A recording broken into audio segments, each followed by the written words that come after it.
Andriamanitra dia mahita ny zavatra tsy hitan'ny masontsika ary mahafantatra ny zavatra tsy fantatsika.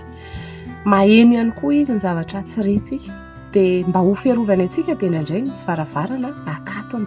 Tena hoe ho an'ny olona efa ao amin'i Jesosy Kristy dia ny zavatra rehetra dia miara-miasa ahasoa izay tian'Andriamanitra.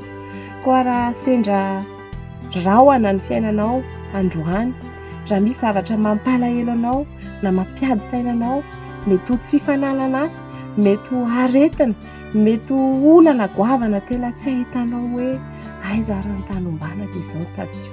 Andriamanitra velona ny Andriamanitra ao. Andriamanitra miaina, mahita ary miasa mikarakara manao izay ahasoanao izy. Koa mitraka dia aza-kivy, dia mazotoa mivavaka, mazotoa mamaky ny tenin'Andriamanitra.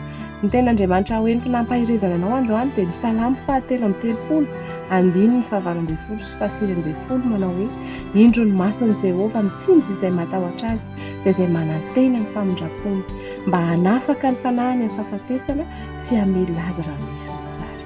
Koa mahereza ary manana finoana fa mandalo ihany io sedra mahazo anao. Tianao Jesosy